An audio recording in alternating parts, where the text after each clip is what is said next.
Championship Wrestling, presented by Pro Shingle, is brand new every Saturday at high noon on CW30. Don't miss one full hour of the best pro wrestling action. Follow us at CW30 Wrestling. We'll see you on Saturday.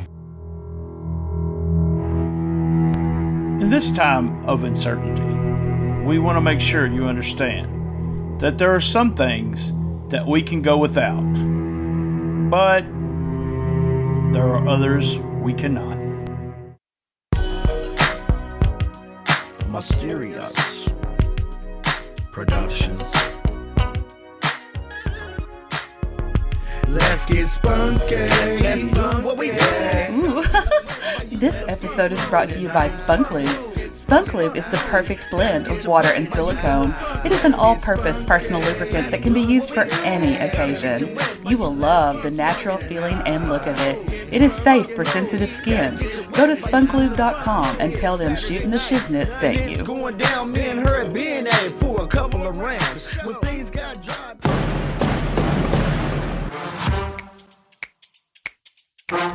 Hey, if you're stuck in the house and still want to order food, go with Uber Eats. That's right, download Uber Eats on your favorite device.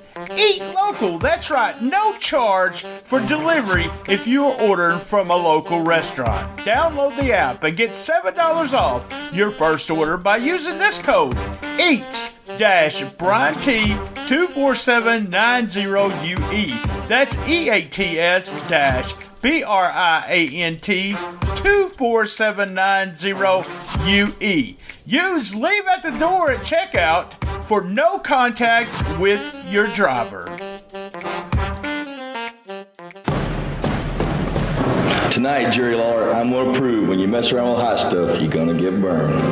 Tonight's the night that Eddie Gilbert starts to live up to his name. He calls himself Hot Stuff. Well, that's what I'm going to do. I'm going to make him real hot tonight.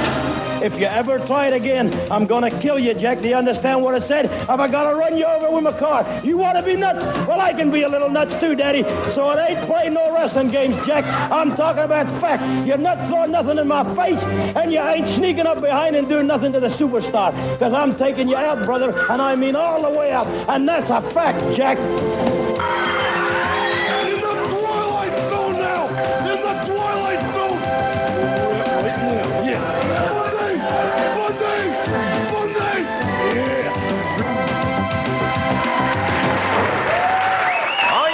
Music to my ears, son of a gun. Hello again, everybody. Lance Russell and Dave Brown, and we're right along ringside all ready to kick it off for another big Studios in Jonesboro, Arkansas. And for my guest this week, I have him over there in the green room. I took care of him. I sent him some fried chicken. It is Beau James. How's it going, Beau? Doing great. If you want to entice me to come, fried chicken, a biscuit, and some coleslaw, and real coleslaw, not that North Carolina stuff that they try to pass off as coleslaw, and I'll be there. Well, I'm the same way, Beau, and you know, we call it supper. Me and you call it supper. A lot of people call it dinner. We had fried chicken and just light bread. You know, bread with some butter on it. So that's that's Southern cooking there, and you know, you can do the same thing with me. I think I can eat chicken every meal. But I've known you forever, known of you. I've reached out to you before, just when I was in the business, asking you weird things. I know you probably said, what the hell Brian Tramel's going to ask me next time. I remember asking you because we were calling it Double Down, and somebody said, hey, it's Double Knockout, don't call it Double Down. And I was like, it's the same damn thing. It's both guys are going down. We're waiting, you know, it's the same thing. So I reach out to you thinking I'm right, and you send it back, no, it's Double Knockout. But you also said, look, things change, and you guys are probably saying it this way. It all means the same thing. So I appreciate that. You probably don't even remember that, but I do appreciate you doing that. I have this discussion with young guys all the time because I still talk wrestler, the wrestler of old, and I will tell somebody something, and they look at me like I'm an alien. They go, "What? We don't even know what that means." You know, which it passes time. I got a young kid that he's been traveling with me right before all this started, named David Anthony. Good kid here from East Tennessee. So I've been teaching him how to speak old time wrestler with the old Carny and the old words, and you know, and he's just eating it up. He's a sponge. He loves it, and it helps pass time when, you're driving to the middle of West Virginia in a pouring rain. It does. I remember going on a long trip with my middle daughter and my mother. We went to a show, a long trip to a show and back. A long trip to me is 3 hours in the car. So my middle daughter, I'm teaching her Carny, and we're saying all the towns. We're saying the towns, going there and coming back. And finally my mom in the back seat says, I wish y'all quit that shit. It is on my nerves. Hey, but here I got to ask you this now. Do you speak the Carny that they speak now, or they just put it at the first of the word? Or do you speak the old Carny like I do, where we do it with every syllable? I do the new. I've never done the old. I don't even understand the old. I was at a show one time, and I can't remember who it was, but they were talking Carny to me, and I was like, dude, I don't get it. He said, well, you're just a fucking Marks, pretty much what he told me. So I said, all right, I'm a fucking Mark. I don't care. I can't understand it. I can't, I don't do the old school. I do the new school way. I do the easy way. Just put it that way. Let me tell you a quick funny story. My nephew, Zach, who's a grown man now, but when he was 3 years old, he went on the road with me. From the time he was 3 years old to he started school, he was in just about every town that I was in. I mean, he traveled. When he was in kindergarten, they sent a note home. And me and my sister was living together there at the time, and she was working, managing a restaurant. She said, can you go find out what this is tomorrow? And I said, I'll go. So I went. So the teacher said, well, he tells stories. I said, okay, well, what do you mean? Well, he tells these stories about he's been here, and he's been to Kentucky and Pennsylvania and Ohio and Georgia and North Carolina. I said, he has. And she looked at me. She said, are you serious? I said, yeah, he travels with me. I said, on the weekends, he would go with me. I said, he was in Kentucky over the weekend. He's been in Pennsylvania. He's been everywhere. Yes. But we would speak Carny in front of him, me and KC, my wrestling cousin who was my tag partner for years. If we didn't want Zach to know what we were talking about, and we spoke the old Carny. He's about 8 or 9 years old, and we're coming back from a town, and we stop at Walmart in the middle of the night. And we went to get something. I don't even remember what we went to get. We turned down this aisle, and here's this woman who's probably a peanut butter sandwich away from 500 pounds. And she's in short shorts and a halter top. And my little nephew, 8 or 9 years old, turns around in perfect old-time Carny, says, look at this fat broad wearing these shorts. And I about died. I had no idea he could speak Carny, and I had no idea when he figured it out. So he had known for a long time what we were talking about. He had picked that up a long time ago. That's hilarious. My this is totally off the subject. We're starting talking about Carny. My aunt, when I was growing up, and you may understand what I'm talking about. I don't know if any of the listeners will even, but she spoke what they called, and it's very close to Carny, but it's called Pig Latin. Do you know what? It's very, very close to Carny. And she and my mother, she would tell my mother things about her husband, and her husband could not speak Pig Latin. So she'd tell about how sorry, no good he was doing while she was smiling, and they would talk. They talk among each other. Yeah. That was. So I was, they were kayfabing back then before I even knew what that was. So there you go. Yeah. All right, tell me, Beau. We're going to talk about Memphis because this is all episodes, all Memphis in May. But first, you said, I read this up on you, and I don't do this a lot, but I read a few things about you. Number one, says you started giving posters out at 14, and I'm thinking to myself, when did you become a fan? I was born a fan. There's no time that I don't remember watching. Well, I don't watch wrestling hardly now, a few minutes here and there, but as a kid, I was super fan. But my granny was a diehard fan, lived to be 95. We never smartened her up. I wrestled, my brother-in-law wrestled, my wife wrestled. I've got probably 6 cousins or more that's wrestled. We never told her because it would have killed her. And she saw Gorgeous George here when he came to Kingsport and got a Georgie pin from him. That was a big part. She still has it. My mom has it now. my grandpa was a fan too, and he got a job in Pennsylvania when my mom was a little girl, and they moved up north for a while, and he worked in a factory.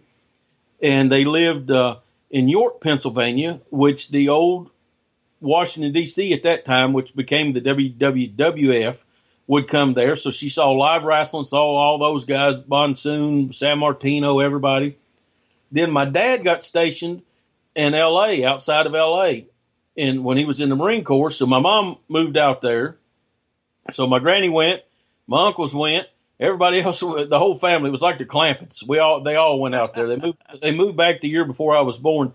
But my granny was at the Coliseum, at the L.A. Coliseum, to see John Tolis and Freddie Blassie live. So she was a fan from day one.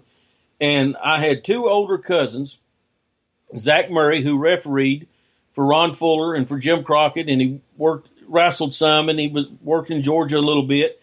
So he was on the Knoxville or Mid-Atlantic TV, and my granny would always say, "That's your cousin right there."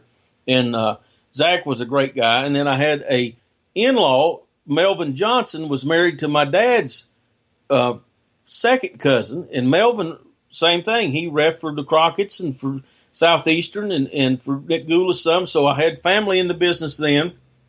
And every time they were on TV, my granny pointed out, "There's your cousin." So wrestling's always been a part of me. I started going when I was 8 years old, started going to the live matches. And Crockett ran here every other week. And at that time, Poffos were running Johnson City. They had taken over Johnson City from Southeastern. They ran every Tuesday. And then Continental came along. And I got to know Johnny and Davey Rich and Scott Armstrong. And I still keep in touch with all three of them, the Party Boys. They were the hot baby faces here for Ron Fuller. My mom was working for Walmart, and she was over promotions and ways of getting people, because Walmart was new here, in the mid-'80s. It was new to East Tennessee in this area, which you live close to where it all started. But she had got the idea of maybe if I call and get these wrestlers to come, and she had somehow got with Ronnie West and set up when they would open the store up, Johnny and Davey and Scotty would be there to sign autographs for the grand opening. So I got to know them, and I was around them all the time. So doing that, Ronnie West would always let us go to Knoxville or Morristown or Johnson City or any spot show here, and we didn't have to buy tickets. We could just go, and he'd find us, let us in. And I was in Knoxville early waiting on him to open the doors, and I was just sitting at the table with Davey Rich, and I was 14 years old. And Ron West come walking through, and Davey Rich said, "Hey, Ronnie, give this kid a job. He loves our business, and he's always around." And he never broke stride. He was walking, he looked, and he said, "I was about his age when I started." That week, Ronnie West called and asked my mom if she thought I could hang posters and help promote the towns here in the Tri-Cities market. And they gave me Kingsport, which we helped line it up as a fundraiser for one of the ball teams at a school here, because my mom was helping Ronnie West do that too. So they actually gave me a town, October 30th, 1988, 14 years old, and I promoted that town, and I took my receipt. They mailed the posters to me. I took the receipts for the gas and all that to Ronnie. He paid me that, and then he paid me for going out and doing the posters. And he said, "Hey, do you think you can sell some programs or something?" I said, "Man, I'll do anything you want me to do." So I started selling merchandise. And then they give me a couple more spot shows to do. They let me sell stuff in Morristown and in Knoxville or wherever I was at. And, Ron West was a special part of my life, man. Him and Bob Polk. Bob Polk was the local East Tennessee promoter for Fuller. And that started, the territory died after they'd sold it to David Woods and everything. And I started helping the little independent shows around here doing the same thing. And we're in McFeeder's Bend, Tennessee. You can't even find this place on a map probably. Just a little bitty dot of a wide spot in the road on the side of a river in Hawkins County. And I'm sitting there one night selling tickets for Big Al Bass, who was Jody Bass's nephew. And Jody was Sam Bass's widow, famous Memphis manager. But Sam had broke in. He had started in this territory. And Al was promoting. I'm sitting there, and he sticks his head out of the dressing room, and he looks at me, and he's like, nods for me to come over there. So I got up and I walked over there. He says, "Do you think you could referee?" And I just turned 15 years old. And I said, well, maybe when I grow up, or, he said, I mean like in 10 minutes, because the referee was not there. And I was thrown into the ring to ref a match at 15 years old. Only thing they told me, 5 count on the ropes, 5 count on the illegal hold, 3 count when they're down, 10 count on the floor. Nobody smarted me up to nothing. And I went out and reffed the first, or maybe the first 2 matches. It wasn't the whole card. The referee finally shows up, and then I'm done. That week, Al comes to the house, and he brings me, he went and bought a referee shirt for me. And he said, I'm going to get you booked. You're going to start reffing. And I've never looked back. Wow. I knew a little bit about that. It's a hell of a story because a lot of people get into business that way. I kind of got into business in '86 because I thought I was anyway. I was a kayfabe sheet guy, and Lawler knew me, and being friends with Kevin and knowing people in the business and all that. But that I never did anything except. Probably, I guess I call it, Cornette's called it outlaw mud show, but I call it outlaw because none of the guys I worked with, we would have actually worked for Memphis, except, we would bring in the Valiants and the Lawlers and the Dundees and stuff like that to be in the main events, but that's the only kind of shows that I ran. So we're going to talk about Memphis wrestling because you were also called the King, right? Yeah, they call me the King of Kingsport, and now, over the last several years, it's became the King of the Mountains, talking about the Appalachian Mountains, because there's nobody that's drove as many miles and had as many matches in these mountains from East Tennessee all the way up to West Virginia and Kentucky and Virginia, so that's kind of stuck. And, but Memphis was a big part of my life, too, because we got the Memphis TV here. It would be on for a couple of years, and it seems like it would go away for 6 months or a year, and then another station would start showing it. And so I got to watch Memphis, and I loved Memphis, and I loved Continental. I loved Mid-Atlantic before it went to TBS, which I still love the NWA, but when it was just Mid-Atlantic, the true territory of the Crockett's, and they came to Kingsport every 3 weeks before they went national. So that was my 3 real fandoms of wrestling. And once I started helping, at 14, Continental was still running, Memphis was going. I figured my life would be 6 months to a year working for Continental, go to Memphis for 6 months to a year. And it just didn't work out that way. I got to work for Continental as a kid doing stuff, but never in the ring for them. And ended up in Memphis several times. Mostly I would go down when Handsome would go, or I'd ride down with Ricky sometimes, Ricky Morton. And Randy always liked me, so when Randy was booking, he would find something for me to do, maybe ref in a spot show, or if somebody wasn't there, I'd wrestle. I refed in Louisville a couple of times. I refed and wrestled in Evansville for Randy.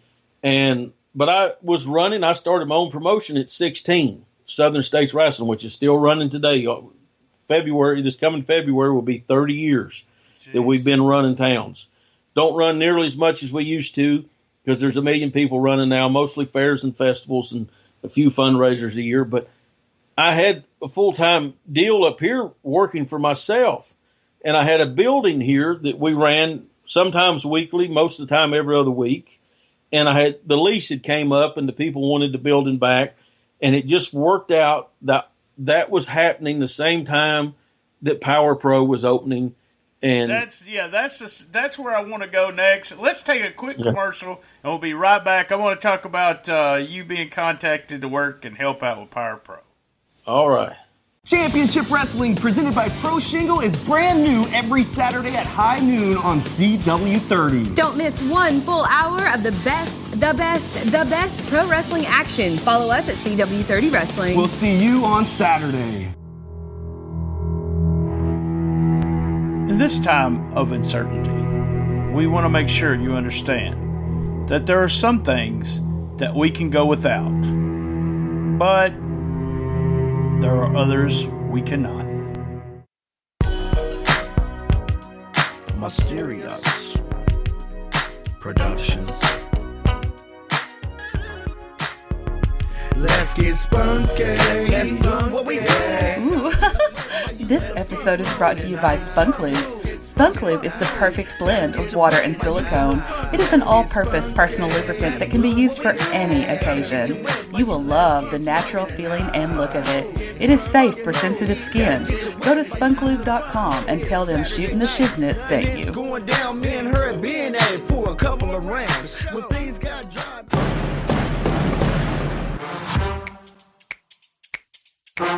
Hey, if you're stuck in the house and still want to order food, go with Uber Eats. That's right. Download Uber Eats on your favorite device. Eat local. That's right. No charge for delivery if you are ordering from a local restaurant. Download the app and get $7 off your first order by using this code EATS-BRIANT24790UE. That's EATS-BRIANT24790UE. Use leave at the door at checkout for no contact with your driver.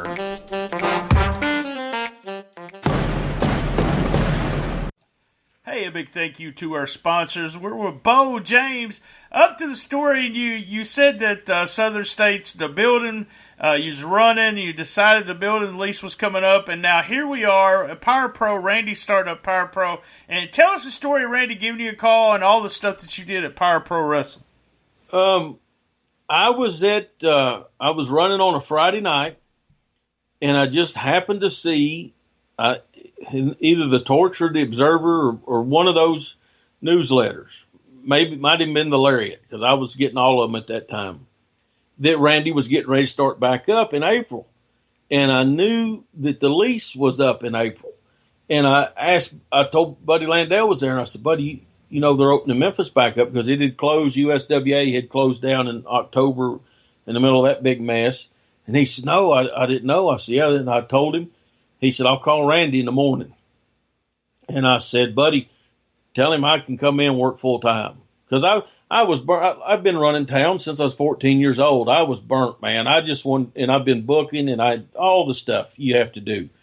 And hanging the posters, putting the ring up, wrestling. I did it all. I just wanted to go somewhere and work and not have to worry about all the other stuff. And, which an old time wrestler, Rick Connors, told me when I was about 15 years old. He said, if you learn every job, you will always have a job. So that's what I've always told young guys, and that's what I've always lived by. But, Buddy called, and I told Buddy, I said, Buddy, give me a full-time job down there, and I don't have to worry about all the headaches. I'll kiss you on the mouth. As a rib, you know. So Buddy calls me the next day, and I was gone. And this is before cell phone. A few guys had cell phones, but he had left a message on my answer machine. And all it said when I came home, I checked it. He said, hey, pucker up, brother.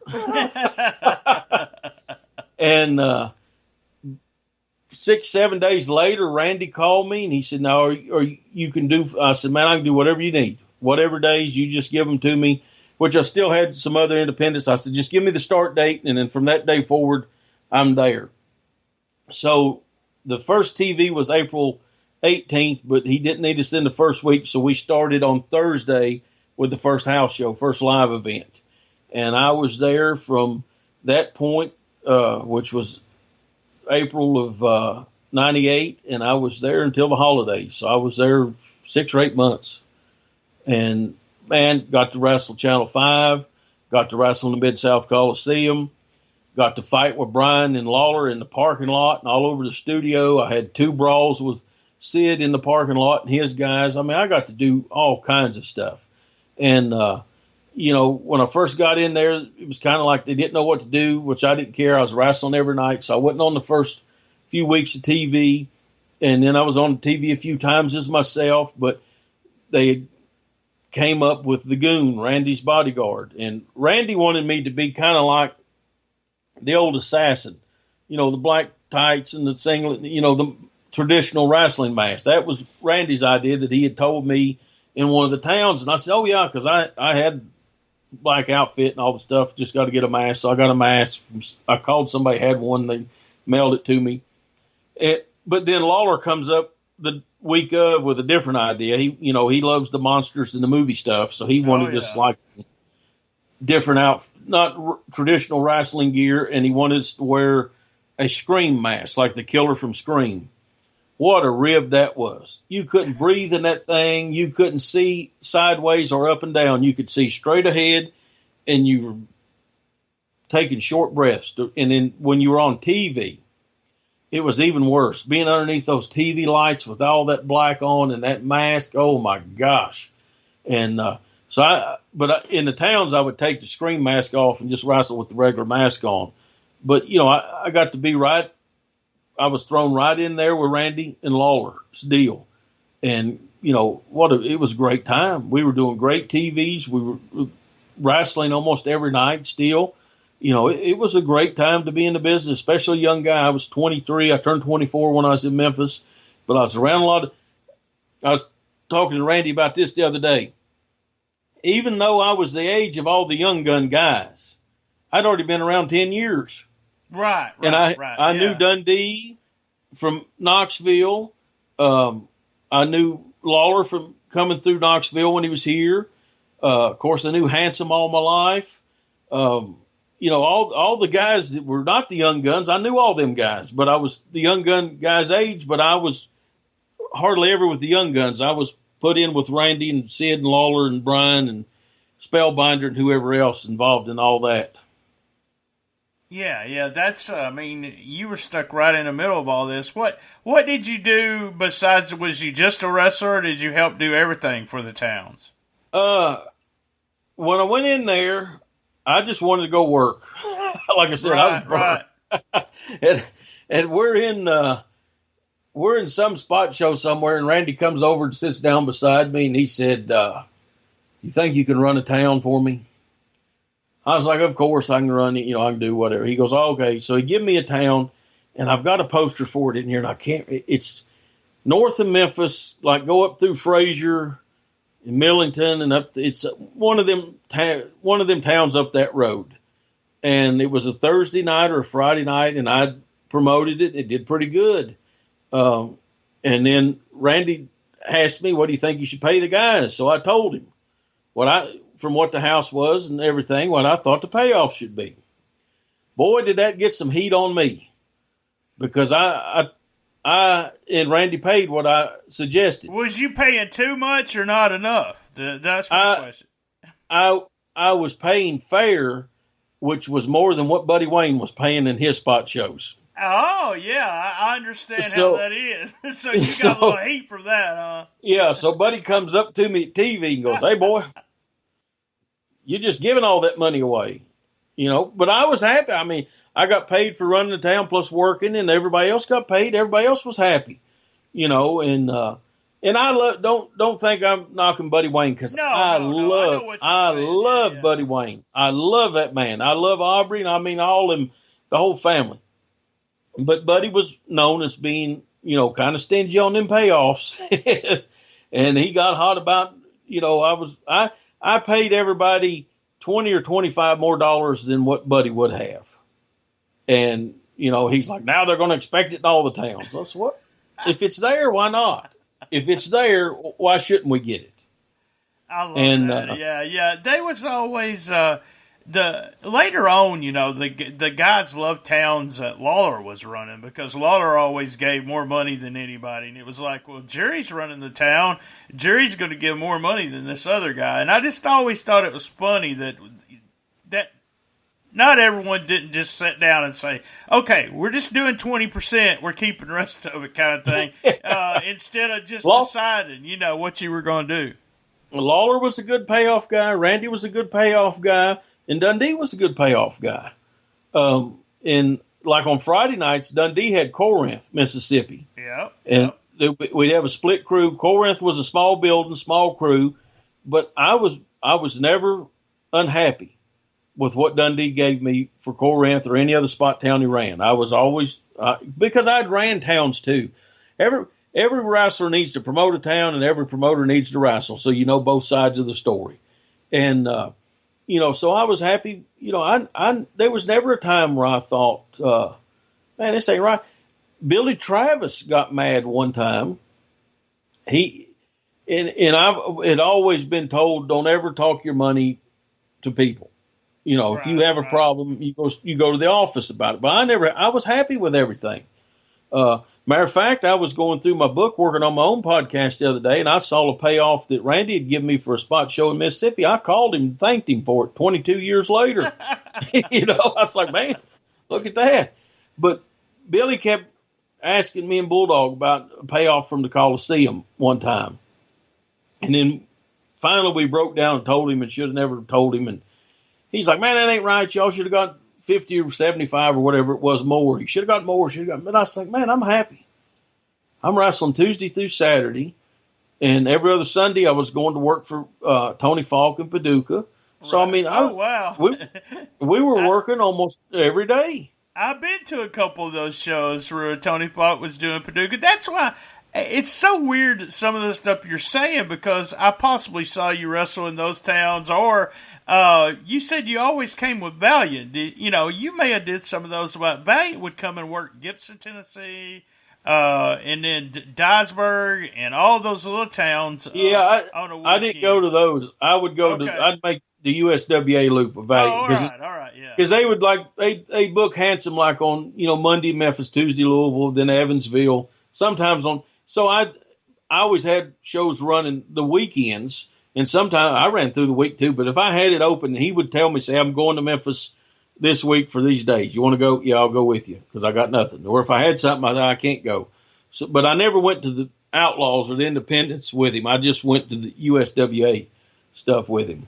I remember being on a show, and we was at Gibson, and it was like 300 people there. Valiant was there as one of the biggest crowds, I'd ever been in front of as a manager.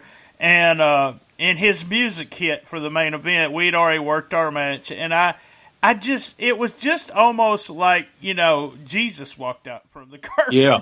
Because this guy all he did was, and I remember being, smart, unsmart, whatever you want to say about being a smart fan, and people talking about, well, Valiant wasn't a good worker, blah, blah, blah. And then me hearing that and then knowing the reactions he got in the towns and people just not really understanding what it meant to be a worker, how this guy did two things and he was so over with the crowd. So right now on the episode, the latest episode of our little internet TV, I don't deal with TV stations anymore. We just do everything online now.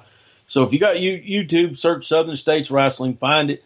Handsome's involved in an angle that we shot right before all this happened to shut us down. And he's out there, and people are losing their mind. In 2020, people are they're chanting chicken, they're chanting boogie, they're chanting all this stuff, and he's just in the ring. But here's the thing, and I had this discussion on a couple other podcasts about Handsome. The people that knocked him were the sheet readers and the early internet fans.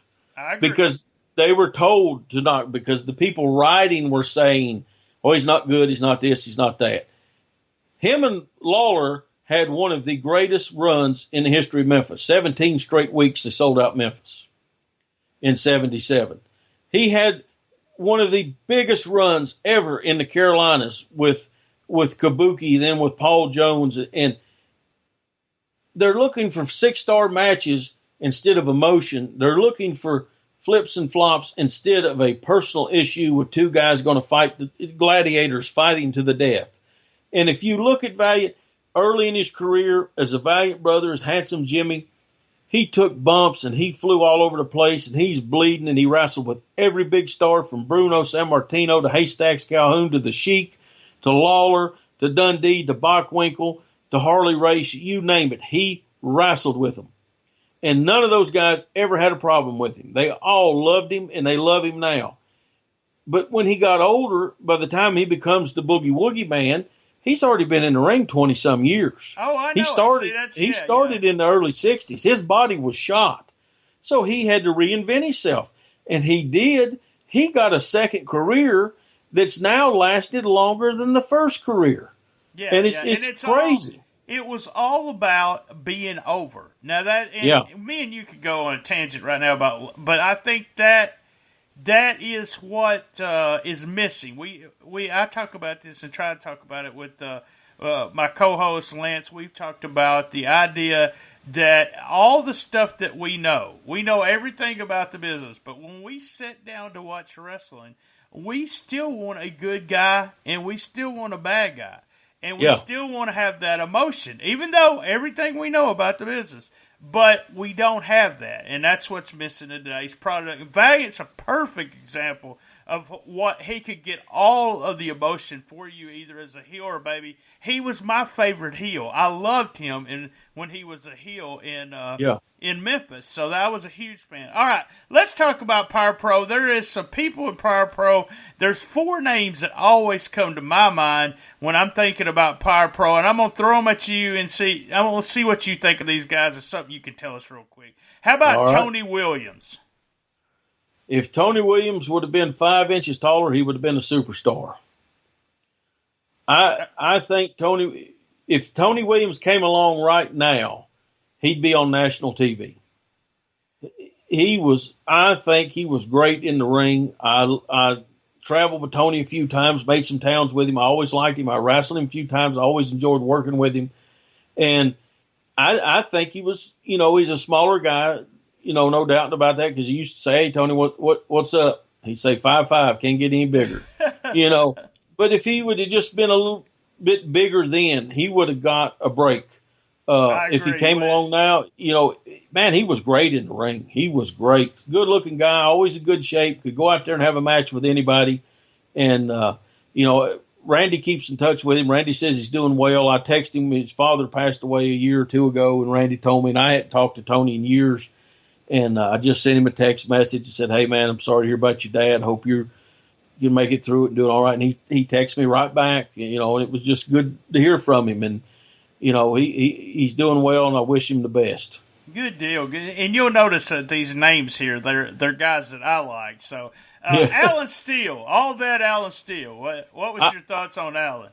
I was there when he was really breaking in, and I left and came back home because I got TV here in East Tennessee. My dad was real sick, and I came home and they had told my dad in 98, "You're going to live 6 months, and that's it." Now, here we are 22 years later, and he's still kicking.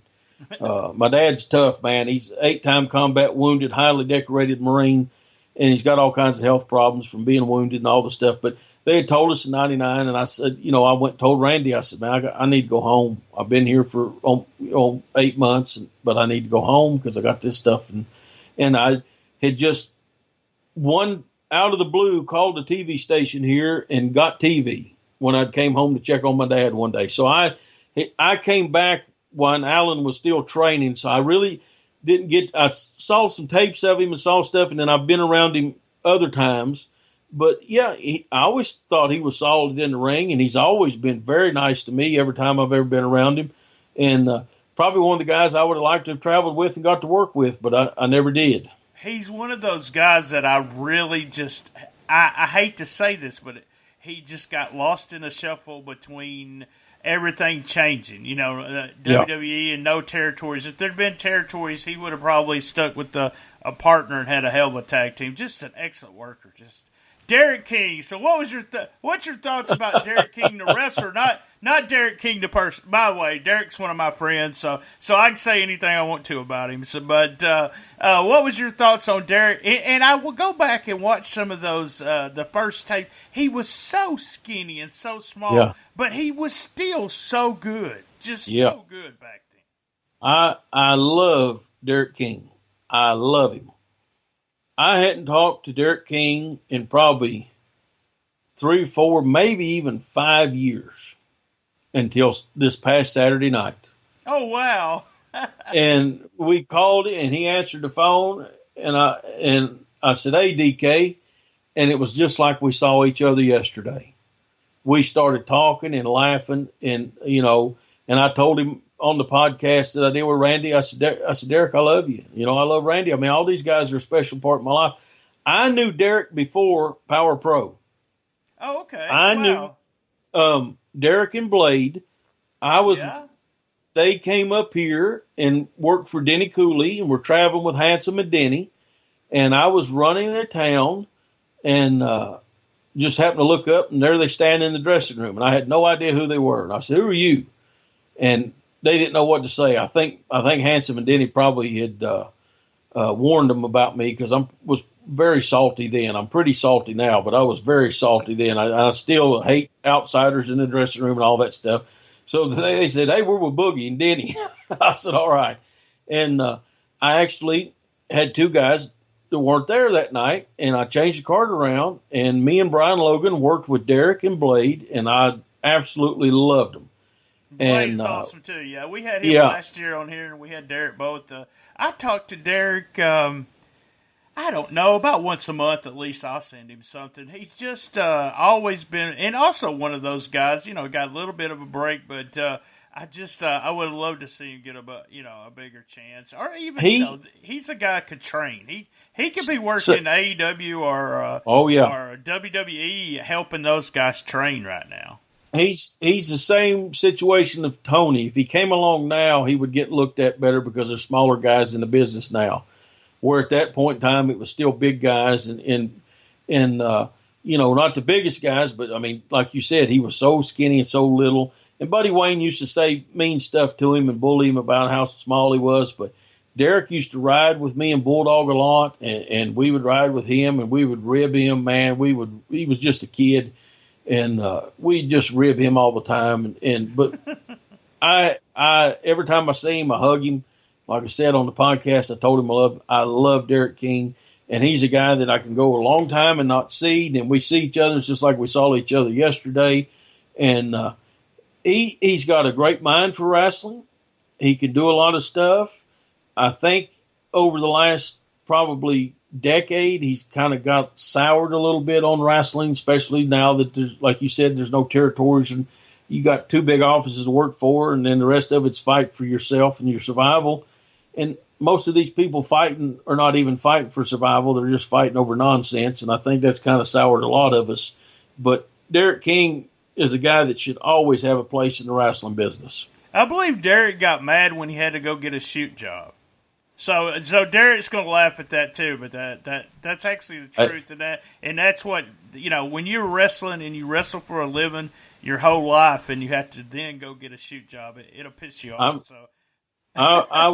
I will be 46 in July, and I have never filled out a job application. There you go. So you don't even know what a shoot job is. No, I have no idea. I've heard about them. Don't want no part of it. Brandon Baxter, who I'm going to say, we had Jimmy Hart, we had Jim Cornette start out there in Memphis, and those two managers. Then we had tons of managers go through Memphis, and they all wanted to be, two guys that I thought were really top-of-the-line managers was, number one, we lost a couple weeks back, Scott Bowden, and then Brandon Baxter. Brandon Baxter is just tremendous talent. Scott, I thought, was very talented, but Scott was a little too funny for my taste. It was kind of more of a comedy thing with him, but I like Scott. I was Scott's last podcast guest. I got along with Scott great, and Scott helped me right before he passed away get a little business set up on the side that I'm getting ready to launch here at the 1st of June. And, good guy. I'm so sad that he's gone. Brandon Baxter. I saw Brandon Baxter on the global TV like I think everybody else did. Look at this, look at this guy.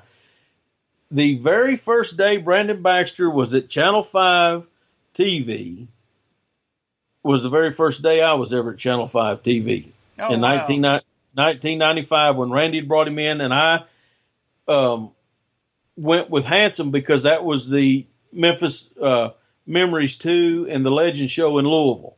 So I went down with Handsome because I wanted to see those and, hopefully maybe get to work or something. I was still a kid. I was 21 years old and good to let people see that you care and you're there. But I met him that day, and me and Brandon were been friends forever, keep up with on Twitter and, emails back and forth, traded tapes when he was living in Texas. I use my TuneIn app some mornings. If I'm up early, I'll turn the TuneIn app on my phone and just listen to Brandon on Jonesboro Radio just to see how he's doing. Right, and just awesome. Super talented guy, Great interview, great mind for a young. He was so young, but had such a good mind about TV and how to do stuff. And he managed me there for a while in Power Pro, and I always had fun with him. I always enjoyed it. Yeah. I've done a couple shows with him. He's just so smart. Have a good time. Professional, but have a real good time with him. He took Jonesboro by just storm, and he just I remember seeing him right when he started being a DJ here, and him pulling me to the side and saying, "Man, you won't believe what they pay me to do these remotes," because he was used to wrestling money, and he's like, "Man, you just won't believe this," and I'm like, "Dude," I said, "you need to keep on this," and he was just like, "Well, that's the reason he's such a star, I helped him out," but no, but that was the big thing, like how much money he was getting paid for sitting somewhere for 2 hours compared to driving for 5 hours or whatever. I'm going to end it right here, Beau, but before we go, I'm going to hit my catchphrase here in a second, but I want you to tell everybody how to get a hold of you, how to follow you. I know you actually have a book out there, or books. Is it 1 or 2 now? I have 3 out. 3, got all right. 2 more I'm trying to finish up. The goal was to have the 70s book done. I've got the 60s book done, and out of the blue came Ron Fuller, who had been away from wrestling for years. And now I don't want to get ahead of Ron, so I want to make sure that everything is correct and all that. I've lived a crazy, stupid, blessed life. Get to wrestle my heroes, become friends with so many of them. I've got to travel this country. I've got to do all this stuff. I've never had to do anything else. And it's still weird to me that Ron Fuller will call me on the phone and we just talk, because Fuller to Knoxville was, like Lawler to Memphis. Oh, hell yeah. And very much so. He called me on the day after Christmas. And I said, "There's Ron Fuller." I said, "Hello." He said, "Hey, what's going on?" Talk to me for a minute. And he called to see if Waylon, my little 3-year-old nephew that we're helping raise, had a good Christmas. And I thought, man, what a nice man. What a good guy, just to do that. But me and him work on history and stuff, so we're working on that. But I've got Do You Want to Be a Wrestler, Kid, which is my biography. Tells the whole story from 14 years old all the way up to almost 40 years old. And great read if you're a wrestling fan. A lot of life lessons learned through the wrestling business in there. My second book, The People, Places, and Events That Make Up Pro Wrestling, that is just a book full of short stories from 25 years on the road. And now I'm 31 years on the road, and I'm working on the third one on that also. And then I did the history of King Sport Wrestling. Don't miss this. 1960 through 69, a weekly look at the King Sport territory with the cards, results if we got them, rare photos, bios, all kinds of stuff. You can get those books at kingofkingsport.com, or you can get them on Amazon or Amazon Kindle. Just search my name on Amazon. You'll find it there. Twitter, at King of King Sport. Facebook.com/Pro Wrestler Beau James. That's Beau. Everybody misspells my name the first time. If you love my appearances on this podcast or any other podcast that you've heard me on, and I've been on a bunch of them, this is the 5th one I've did in 7 days, and I appreciate everybody having me on. I have my own podcast twice a month. I tell you stories from my life. Patreon.com/King of King Sport. It's only $2.99 a month. And this month of May, I'm going to talk about athletic commissions and the pains, blues, and agony that they cause for pro wrestling.